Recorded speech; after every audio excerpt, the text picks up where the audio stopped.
Hello everyone, I am Rashmi Prabha and welcome to our channel Combine CS The Extra Step.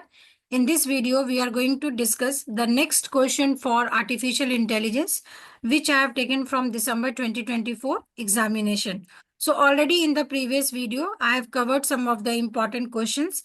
For all the questions for database management system has been covered, so you can watch that videos.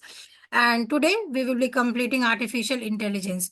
So let's get started. So this is our official YouTube channel. If you are new to our YouTube channel, do subscribe our channel for all the upcoming videos. So the question is on the screen is, which of the following is not a component of the classic planning definition? Now there are lots of learners जब उन्होंने examination दिया था दिसंबर 2024 का, तो they were telling कि this is out of the syllabus, ऐसा AI में कोई topic नहीं है, so and so. There was lots of discussion going on. दूसरा इंपॉर्टेंट ये बात आई थी कि कई सारे लर्नर्स थे जिन्होंने ये नॉट कीवर्ड को ही नहीं पढ़ा, तो दैट इज वाई कि when you are going for an competitive examination आपको बहुत ध्यान से क्वेश्चंस को रीड आउट करना होता है। सबसे पहले हम बात कर ले जो फर्स्ट लर्नर्स के डाउट थे। अगर आप आर्टिफिशियल इंटेलिजेंस का सिलेबस देखेंगे, देन प्लानिंग एक आपको मॉड्यूल 3 दिखेगा जिसके अंदर उन्होंने क्लियरली पहला ही टॉपिक लिखा है, components of a planning system. Then these are the types of planning system, linear, non-linear. Then what is goal stack planning, hierarchical planning, strips and partial order planning. Now this was the question asked in 2019. Then again 2020 में से questions देखे गए थे और 2020 के बाद ये question 2024 में देखा गया है. So that is why to solve previous year question it is very important because ये जो question है इसमें कोई भी logic नहीं है. अगर आपको ये पता है कंपोनेंट्स क्या होते हैं क्लासिक प्लानिंग डेफिनेशन में, then you can definitely solve the question. But यहाँ पे क्या पूछा है, which is not a component. तो आप अगर किसी भी प्रॉब्लम स्टेटमेंट को see, if you are solving a problem, then हर एक प्रॉब्लम को सॉल्व करने के लिए कुछ आप यहाँ पे इनिशियलाइजेशन करेंगे, कुछ आप एक्शन लेंगे और कहीं ना कहीं आपका एक गोल स्टेट होगा जिसे आप रीच करने की कोशिश करेंगे. तो ये क्वेश्चन आप एक कॉमन सेंस के भी थ्रू सॉल्व कर सकते थे. ये सारे कंपोनेंट्स आपके प्लानिंग प्रॉब्लम्स के होंगे. क्वेश्चन इन्होंने ये पूछा है which is not a component. तो डोमेन स्पेसिफिक बात हम यहाँ पे ट्रेडिशनल क्लासिफिकेशन प्लानिंग प्रॉब्लम में नहीं करते हैं. So now let us quickly see what is the meaning of planning. What are the key components which are related to planning in artificial intelligence. So planning in artificial intelligence is about the decision making task performed by robots or the computer programs to achieve a specific goal. So what is the general meaning of planning? आपको अगर कोई task perform करना है, you will do a proper planning कि ये करेंगे, ऐसा करेंगे, वैसा करेंगे. Similarly, if you want to achieve a specific goal, जो भी आपने अपना एक कंप्यूटर प्रोग्राम्स लिखा है या जो भी आपके रोबोट है उसके एग्जीक्यूट कराने के लिए आप एक प्रॉपर प्लानिंग करेंगे to take a rational decision. Okay, executing planning involves choosing a sequence of actions that are likely to complete a specific task. Now this was again the previous year question of UGC NET. किसी भी plan को execute करने के लिए आप sequence में काफी सारे टास्क को एग्जीक्यूट करते हैं. So that is a sequence of actions we are suppose to take. A simple example is, मेरे घर में किसी की शादी है, करेक्ट, तो मैं क्या करूंगी, कैटरिंग देखूंगी, ज्वेलरी देखूंगी, क्लोथ्स देखूंगी. There are lots of things to be executed in a sequence. उसके अकॉर्डिंग मैं वहां पे कई सारे एक्शन प्लान्स को एग्जीक्यूट करूंगी one after another. So that is the same thing. If you are having a task to solve at that particular task, you are supposed to execute in a sequence. In other words, what is an action? Action means a logical description of preconditions and effects. आप assume करेंगे, assumptions के basis पे you will take certain actions and then आप finally ये decide करेंगे कि जो आपका assumption था वो correct है या फिर incorrect है. Classical planning in AI involves finding a sequence of actions to achieve a desired goal state from a given initial state, assuming a deterministic and a predictive environment. Key components include a problem domain, a search algorithm and evaluation matrix. Now this was the second question asked in the UGC NET. एक classical planning को execute करने के लिए, because ये classical planning है, hints environment का deterministic होना important है और इन्वायरमेंट का प्रिडिक्टेबल होना इंपॉर्टेंट है.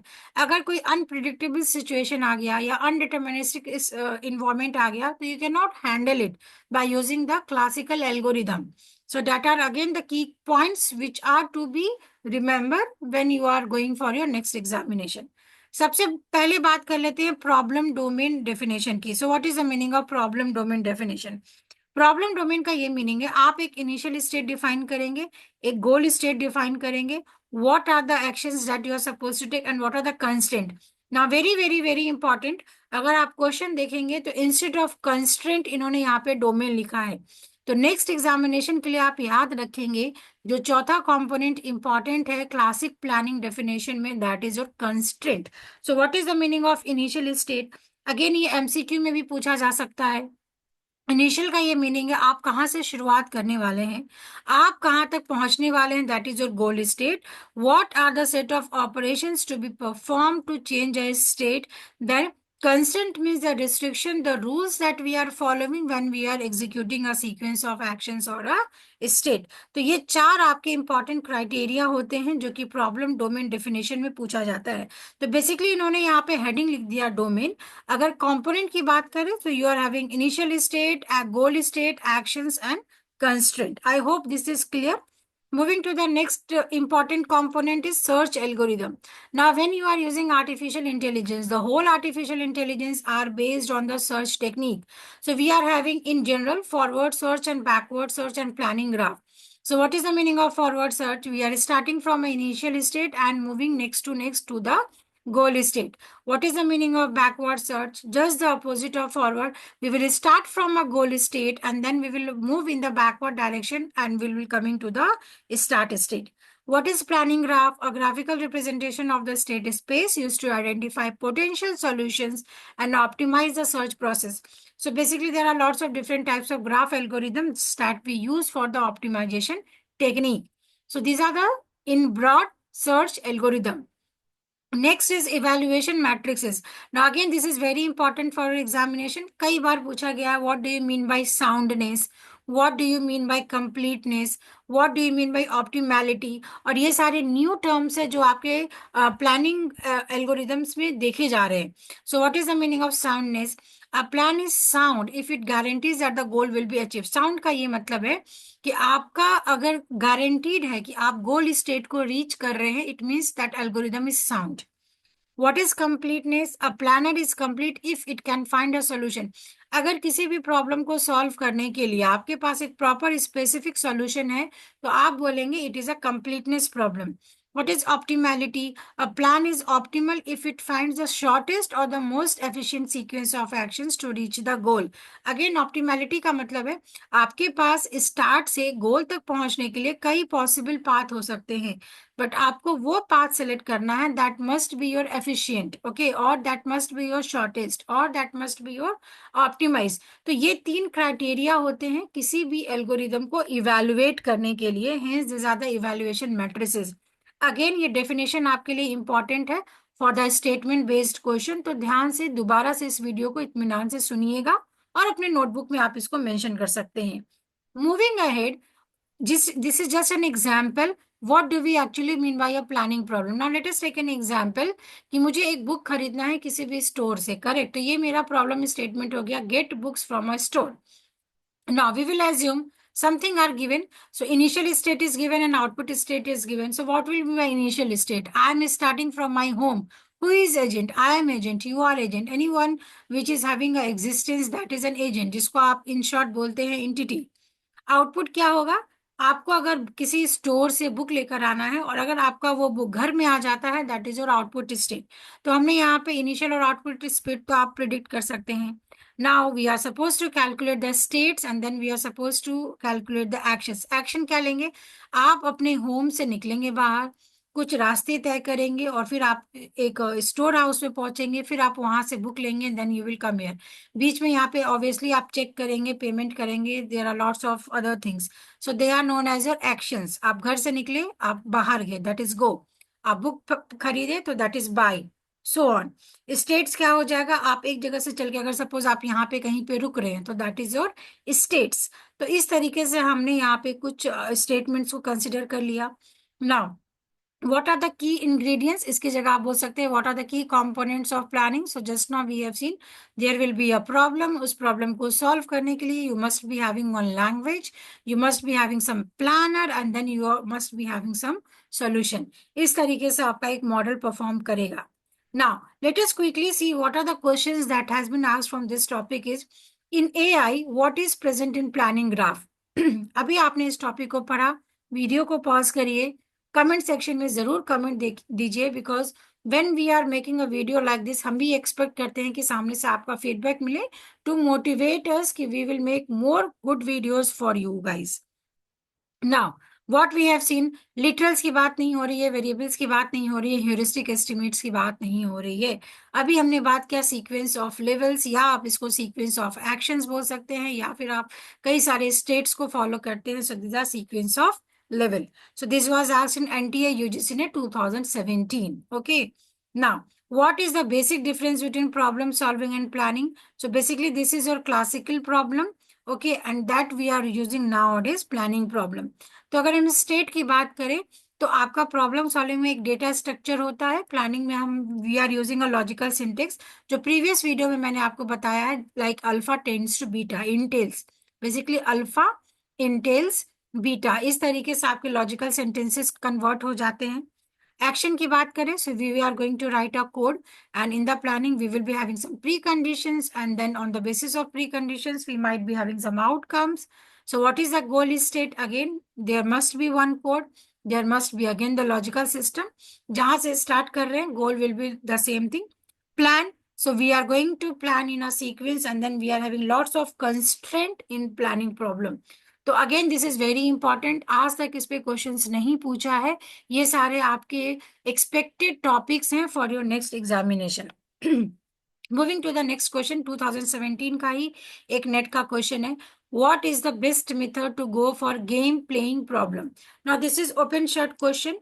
आपने क्या पढ़ा है? अगर पूरे एआई की बात करें, एआई का जो ओरिजिन है that starts from the games. Okay, optimal search की बात होती है, रैंडम सर्च की भी बात होती है, स्ट्रैटिफाइड सर्च की भी बात होती है, बट आपको यहाँ पे बेस्ट मेथड पूछा है. So best method is heuristic search technique and that is why your A star and AO star all are the heuristic search technique. तो वहां से आप इसको थोड़ा रिलेट करके सॉल्व कर सकते थे. Moving to the next question of again 2017. कई सारे क्वेश्चन 2017 में पूछे गए हैं जो अब मल्टीपल चॉइस क्वेश्चंस में बनाकर आपको अभी के पैटर्न के बेसिस से पूछे जा रहे हैं. Now standard planning algorithm assume environment. तो आपको मैंने यहाँ पे एक ही स्टेटमेंट पढ़ाया है और यहाँ पे एम्फेसिस भी देकर बताया है. It must be deterministic and predictable environment. So these are the previous year questions जो ऑलरेडी आपके पूछे हुए हैं. So what will be the answer? Both deterministic and fully observable. And yes, these are also the different types of environment जो agent के लिए आप use करते हैं, और इस पे ऑलरेडी कई बार क्वेश्चंस आपके पूछे हैं यूजीसी नेट में रिसेंट ईयर्स में. सो इस क्वेश्चन का आंसर क्या होगा? विच is not a component. So the correct answer is option number 2. I hope जो लर्नर्स इस वीडियो को देख रहे होंगे इन सीरीज, उनको एक एक करके ये सारे डाउट्स क्लियर हो रहे होंगे. तो अगर आपने इन सारे क्वेश्चंस में मिस्टेक किया है तो कोशिश करिएगा नेक्स्ट एग्जामिनेशन के लिए उससे थोड़ा और एडवांस टॉपिक्स आप पढ़ के जाएं. नेक्स्ट क्वेश्चन, दिस इज और ओपन एंडेड क्वेश्चन, ये आपको किसी भी बुक में या कहीं भी नहीं मिलेगा. So basically the correct sequence of steps used by knowledge based designing. Now NTA में आपको पता है एमसीक्यू बेस्ड क्वेश्चन आ रहे हैं. सीक्वेंस में अरेंज करने का बहुत क्वेश्चंस न्यू टाइप का बनता है जो काफी सारे स्टूडेंट्स के रॉन्ग हो रहे हैं. बेस्ट तरीका यही है कि आप इन क्वेश्चंस को एलिमिनेशन मेथड से सॉल्व करें. नॉलेज बेस की अगर हम बात करें, again this is the planning algorithm से ये दिया गया है. और अगर हम बात करें एक्सपर्ट सिस्टम की, आपके जो भी एडवांस सिस्टम से एक्सपर्ट सिस्टम है they all are based on knowledge base, correct. और हमने देखा है कि रियल वर्ल्ड में आपके जो कुछ नॉलेज बेस होते हैं उसका हम यूज करते हैं इंफॉर्मेशन को एक्सट्रैक्ट करने के लिए. सो प्रीवियस वीडियो में मैंने आपको दिखाया है, स्टिल मैं आपको यहाँ पे बता दूं. Sound inference algorithms derives all sentences that are entailed. ये स्टेटमेंट मैंने आपको बताया था फॉल्स है. आपको यहाँ पे ट्रू पूछा है, what was the correct answer? So sound inferences, आप उन इन्फ्रेंसेस एल्गोरिथम को साउंड बोलेंगे जो सिर्फ नॉलेज बेस से डिराइव्ड हुआ है ना. आप ऐसे समझ लीजिए ये एक डेटा वेयर हाउस है, इस डेटा वेयर हाउस में काफी सारे डेटा पड़े हैं, बट क्या सारा डेटा मेरे यूज का है? नहीं. तो आप यहाँ से उसी डेटा को एक्सट्रैक्ट करेंगे which is meaningful to you. That is the same thing. उन इंफॉर्मेशन को, उन डेटा को जो कि आप सिर्फ नॉलेज बेस से निकाल रहे हैं, दे मस्ट बी साउंड. और अभी मैंने आपको बता दिया what is the meaning of sound. So when we say algorithm is sound, जब आपको ये पता हो कि आपको गारंटीड वहां पे गोल स्टेट मिलने वाला है, तो ये सारे क्वेश्चंस आपस में जुड़े हुए हैं, तो इस टॉपिक को बहुत ध्यान से आपको पढ़ के जाना है। तो मैं ये होप कर रही हूँ कि इस तरीके के क्वेश्चंस आपके नेक्स्ट एग्जामिनेशन के लिए अगेन इंपॉर्टेंट हो जाएंगे। That is why I have taken the previous year questions. So sequence की बात करें, ओपन इंडेड क्वेश्चन है, तो आप अगर स्टेटमेंट्स को भी पढ़ेंगे तो ask question about the intended interpretation. Question पूछना है किसी भी टॉपिक के बारे में, तो पहले आपको यहाँ पे डोमेन डिसाइड करना पड़ेगा। तो क्लियरली आपको दिख रहा है एक ही ऑप्शन में आपका बी ऑप्शन जाता है। पहले आप उस डोमेन, अरे मुझे अगर कोई डिसीजन लेना है, सिंपल सी बात है, if I want to take a decision, decision किसके रिस्पेक्ट में लेना है, एक स्पेसिफिक डोमेन के रिस्पेक्ट्स में आपको लेना है। तो ऐसे भी आप समझ सकते हैं, पहले आप उसको डिफाइन करेंगे कि डोमेन कौन सा है, उसके बेसिस पे आप वहां पे एटम सेलेक्ट करेंगे या प्रोपोजिशंस बनाएंगे। उसके जो भी आप प्रोपोजिशंस बना रहे हैं, फिर आप वो चेक करेंगे कि क्या वो ट्रू स्टेटमेंट है या फॉल्स स्टेटमेंट है, और उसके बेसिस पे फिर आप वो फर्दर एनालाइज करेंगे कि आपने जो भी वहां पे प्रोपोजिशंस लिया है as an assumptions, that is correct और not correct. So the correct sequence is option number 2। तो this is an open ended question. Question में सारे स्टेटमेंट्स को आपको रीड करना है एक एक करके सारे, और ये क्वेश्चन सॉल्व करने का तरीका यही है सीक्वेंस ऑफ स्टेप्स का, कि आप कभी भी ऐसे ना पढ़ें। एग्जाम में जब क्वेश्चन आएगा तो आप ऑप्शंस को देखें, कौन सा ऑप्शंस आपको सेलेक्ट सही लग रहा है, आप यहां से भी इस क्वेश्चंस को सॉल्व कर सकते थे। और अच्छी बात यह है कि यहाँ पे जो फर्स्ट ऑप्शन है, अगर आप उसको ही अच्छे से एनालाइज करेंगे तो सिर्फ एक ऑप्शन को भी देखकर आप यहाँ पे करेक्ट इन्फ्रेंस लगा सकते हैं। तो ये हमने डिस्कस कर लिया एआई के सारे question. Again, I am repeating, we are covering the December 2024, all the previous year question. It is very important for the students, those who are going to write the NET or the state specific examination. Previous year question को जरूर solve करके जाइएगा। उसी को ध्यान में रखकर मैंने दिसंबर 2024 का डीपीएमएस के सारे क्वेश्चंस नोट्स के साथ, शॉर्ट और लास्ट मिनट रिवीजन नोट्स के साथ इस वीडियोस में डिस्कस किया है। आप उसके स्क्रीनशॉट ले सकते हैं, बना सकते हैं। सिमिलरली मैंने 2 एआई के वीडियोस बना दिया और ये तीसरा वीडियो है जिसमें एआई कंप्लीट हो गया। In the next video, I will be taking another topic like software engineering or any another topic, और फिर हम उसके सारे क्वेश्चंस को डिस्कस करेंगे। I hope these videos are useful to you. Those learners who wants to go for recorded lectures for the crash courses, वो हम इस दिए गए नंबर पे कांटेक्ट कर सकते हैं। So we are also running our online and offline classes. So you can contact us on the given number. अगर videos अच्छे लगे तो do share with your friends, and whatever is your feedback, do post in the comment section. Please like, comment and share to our videos. Thank you so much for watching us.